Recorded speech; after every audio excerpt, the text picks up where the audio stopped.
जय जिनेन्द्र बंधुओं, लीजिए प्रारंभ करता हूं गुरु मां विज्ञानमती माता जी के जीवन का एक और संस्मरण। ये संस्मरण आरिका आदित्यवती अपने जीवन से बता रही हैं।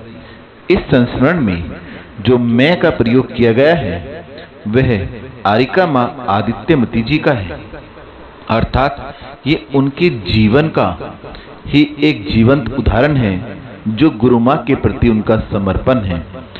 बचपन से ही जिन्हें अपनी आस्था का अर्घ समर्पित किया, मैंने उन पूज्य आरिका श्री के प्रति क्या बोलूं, क्या सुनाऊं, क्या लिखूं, जिनकी तस्वीर के माध्यम से मेरी तकदीर खिलती रही है। मैं सोचती हूं उनका सानिध्य निश्चित ही मेरे जीवन को विकसित करने के साथ साथ मुझे मंजिल तक अवश्य पहुंचाएगा। बात उस समय की है जब हम 7-8 वर्ष के थे। तब पूज्य आरिका श्री का वर्षा योग हमारे गृह नगर में हुआ। उस समय से ही मेरे मम्मी पापा ने अपना सारा जीवन पूज्य गुरु मां के चरणों में समर्पित किया और उन्हीं के मार्गदर्शन में आत्म कल्याण के मार्ग पर आगे बढ़े थे, अर्थात श्रावक के व्रतों का अंगीकार किया था। और हम बच्चों को भी यही बताया गया कि पूज्य माता जी हमारे परिवार की कुल गुरु हैं। प्रत्येक समय हमें गुरु मां के बारे में ही बताते रहते थे।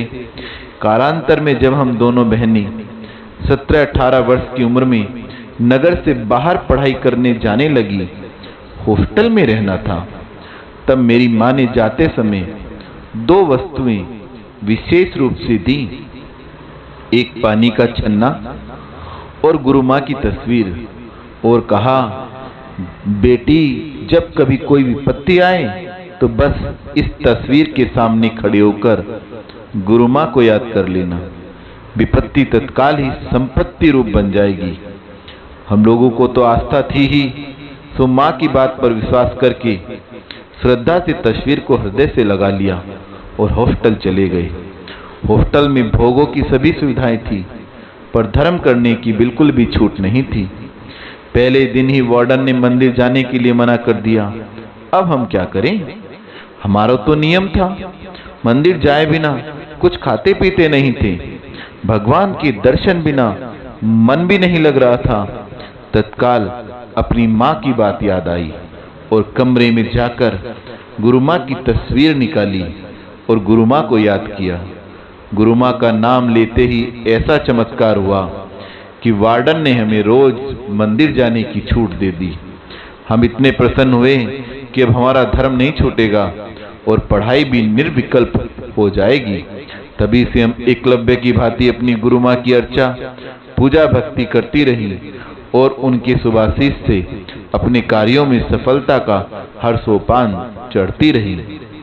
उसी भक्ति का परिणाम है कि आज 17 वर्ष के बाद मुझे मेरी गुरु मां मिल गई हैं। विश्वास है कि मेरी मंजिल भी मुझे मिलेगी।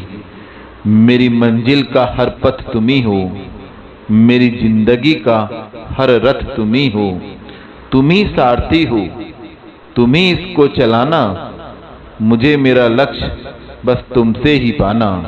इसी भावना से वंदामि गुरु मां, वंदामि गुरु मां, वंदामि गुरु मां।